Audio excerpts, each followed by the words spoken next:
You shall not pass. Oh my gosh. Just kidding. Here we are, another episode of 4-Time with Myriad, and I'm holding these 3 staffs because we are in the CrossFit Open season. We're going to we're going to talk about all things CrossFit Open, week 1 review today. Yeah, Anna, how'd you feel about 24.1? Oh my gosh. It is very open-like.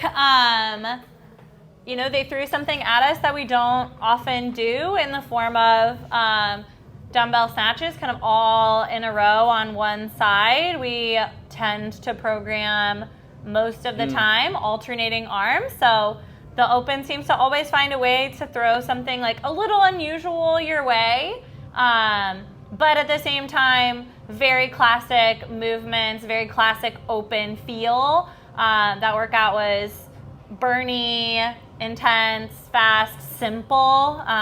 It's not always super complex in the Open, and that was a classic example of an Open test. Yeah, the staying on the right side and then staying on the left side actually burnt me out more than I expected. Yeah. And it was, which was cool. It was good to see that I have weaknesses on my weak arm, my left side.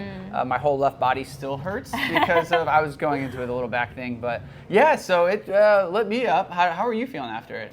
I was a little sore on Saturday, but I feel like was able to move around a bit on Saturday and opened up nicely and felt a lot better Sunday, and the rest of this week I felt okay. So love it. Yeah, little owie, but recovered. Yeah, so a little recap on the Intramural Open. So we have 3 different teams. They're captained by different coaches, and then there's co-captains of different members and staff members as well, coaches as well.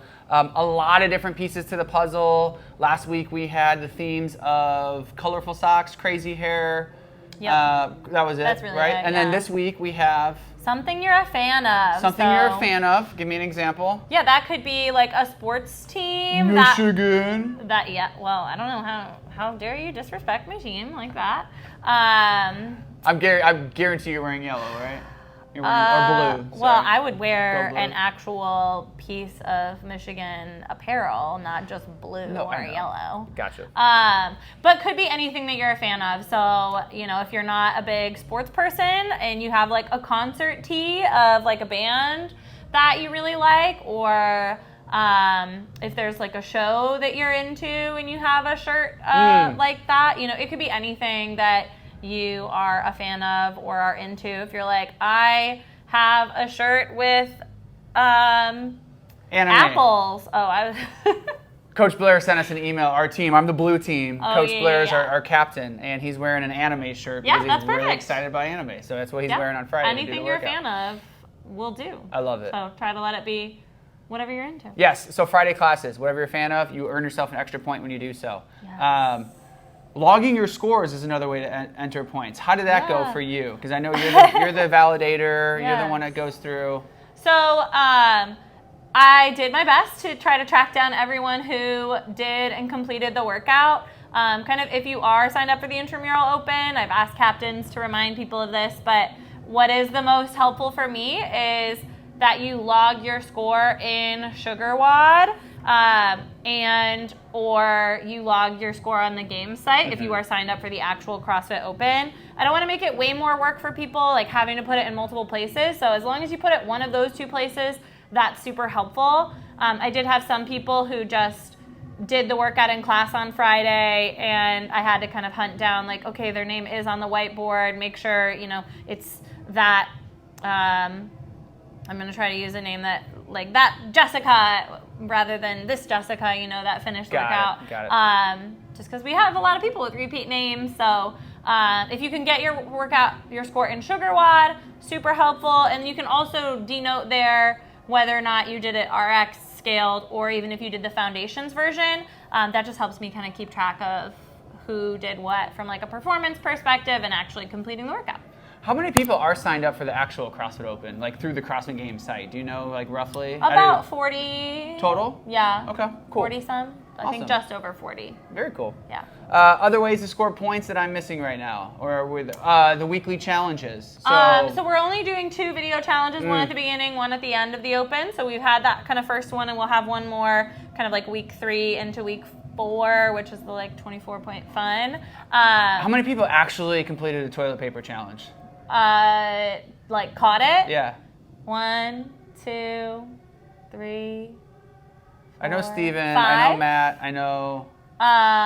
Robin got it. Oh, yes, I forgot. Yeah, She finally... Steven, Matt, Robin, Blair. Ooh. And I feel like I'm missing someone else who caught it. But My back was really sore from that. yeah, it was hard. It was very hard. I did not get it, and I tried for at least 20 minutes. So. Yeah. Can you give us an idea of what the next video challenge is going to be, or we don't want to do that yet? It'll probably be, it's going to be something similar where there's going to be, like, it's silly, fun. You can do it in a quick, like a short amount of time, but there will be components of, like, balance, flexibility around with some fun. So love it. Yeah. How about some highlights from the week? Like who stuck out, who scored for different teams?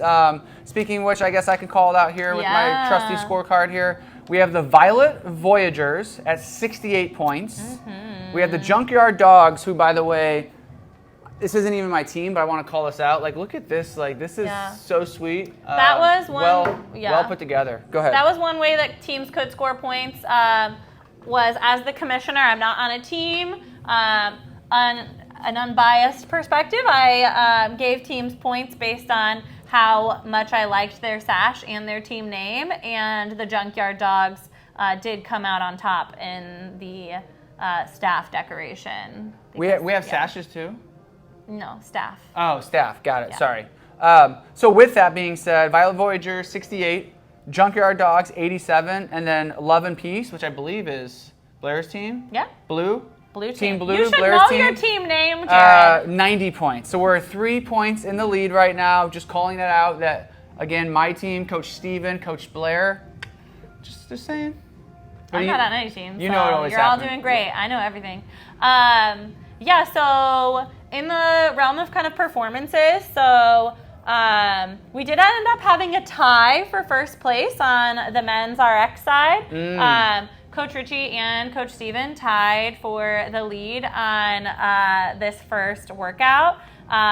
It ended up being kind of like a surprise in that Richie redid the workout. So he did it in class on Friday, and I think felt like he had a different level to push to, and ended up getting like 50 seconds off of his time tying Steven. Competitive juices. Yeah.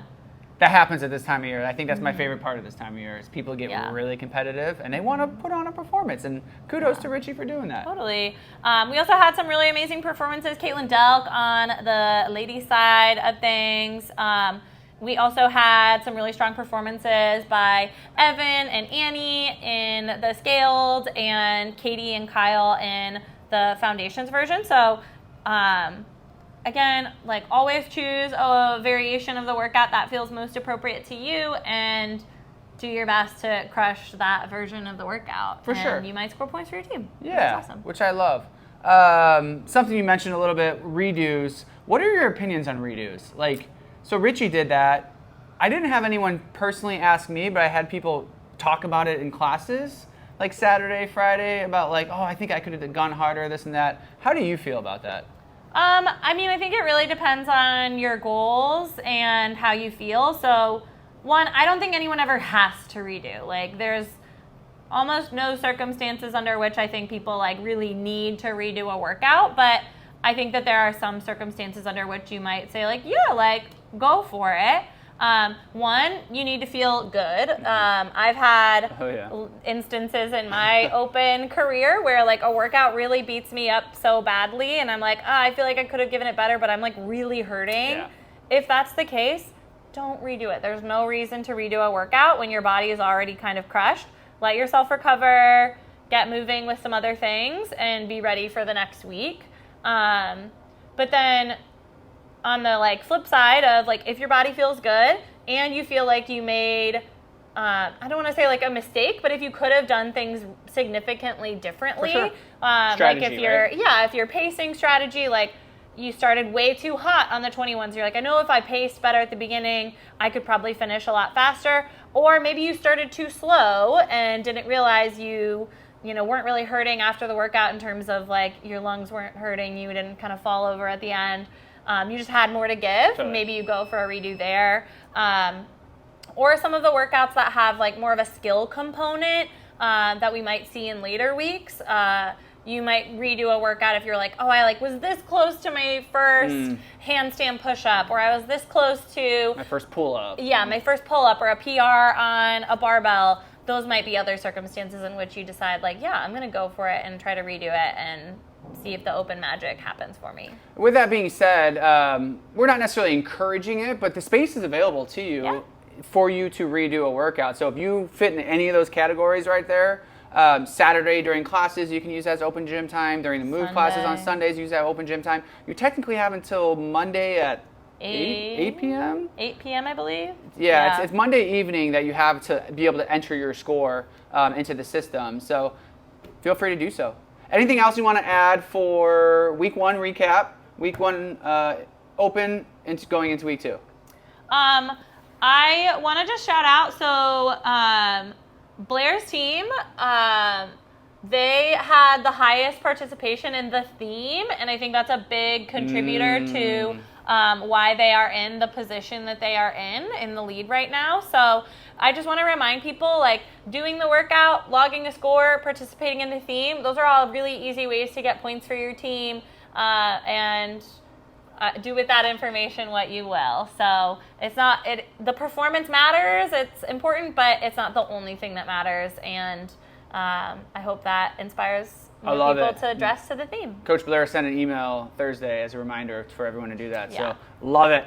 All right, we will see you, well, probably next week as a recap for week 2, and good luck. Hopefully it's fun movements. Hopefully you enjoy the workout, and looking forward to it. Excited to see what we get. Yay, time.